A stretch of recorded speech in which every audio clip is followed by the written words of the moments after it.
two LEDs,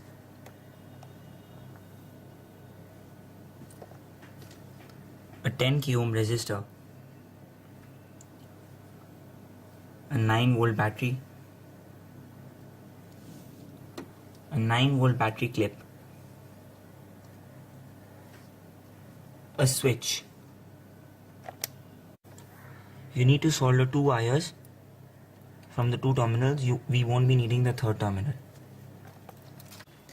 We need a 6-volt power supply. If you don't have a 6-volt power supply, you can use another 9-volt battery along with a 7806 regulator, which will convert the 9 volts into 6 volts. Next, we need the 6-volt relay, which is the most important component in our project.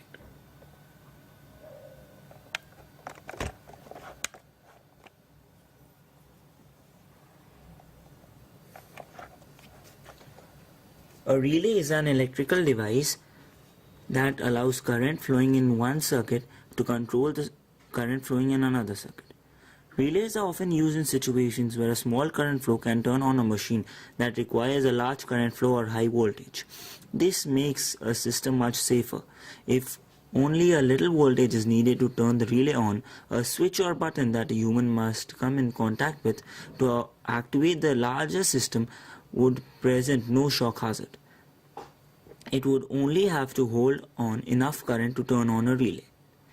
Relays can also be used to complete one circuit when the electromagnet is turned off and another circuit when the electromagnet is energized.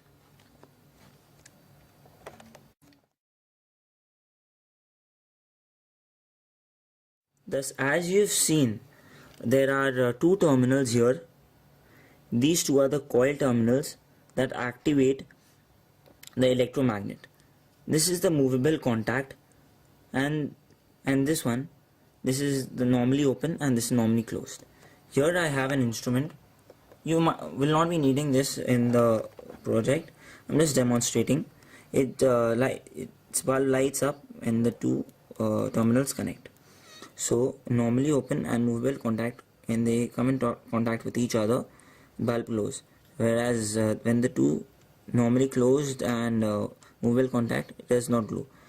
When the terminals will be powered, these two will get connected, whereas this will get turned off. And next we need the breadboard, where this will be the positive terminal and this the negative terminal. And now we have the circuit diagram.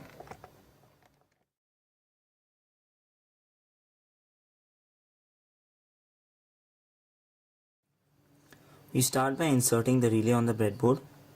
This coil terminal is 1, the other coil terminal is 2, normally closed terminal is 3, normally open terminal is 4, and the movable contact is 5. We insert it on the breadboard. Be sure where the terminals get inserted on the breadboard.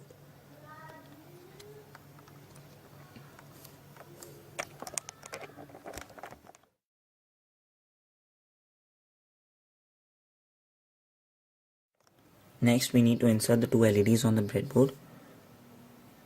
The longer part of each LED is the anode and the shorter part is the cathode. So we connect the anode of the first LED to normally open and the cathode to the negative rail of the breadboard.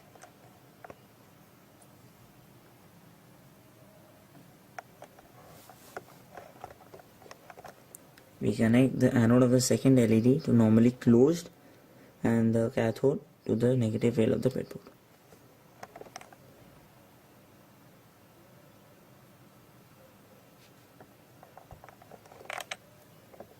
Next up, we take the 10k ohm resistor. We connect it from the movable contact of the relay to the positive rail of the breadboard.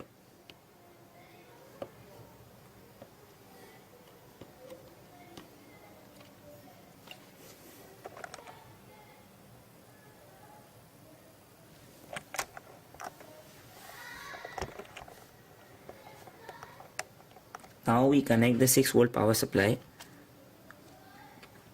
I have already connected the positive of the 6-volt power supply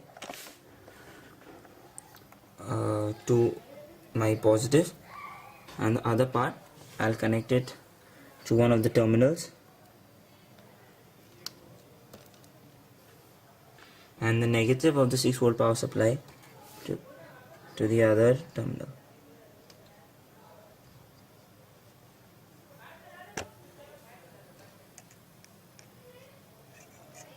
Coil terminal 1, this is the positive of the 6 volt, and this coil terminal, this is 1 and this is 2, and this is the positive and this is the negative.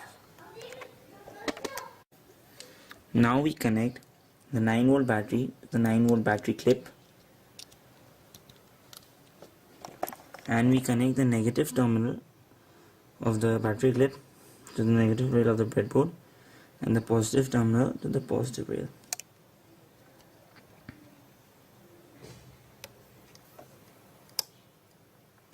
As you can see, one of the LEDs is lit up. As soon as you switch on, the second one goes on, and as soon as we switch it off, the first one is back.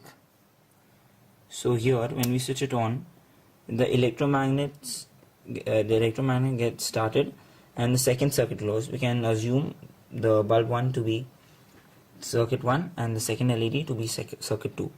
So when we switch it on, circuit 2 is on, and we switch it off, circuit 1.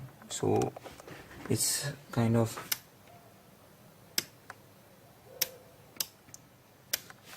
this relay is using the 6 volt power supply to switch between the both circuits, whereas both the circuits are using the 9 volt power supply to run. So here we have successfully made the simple relay circuit.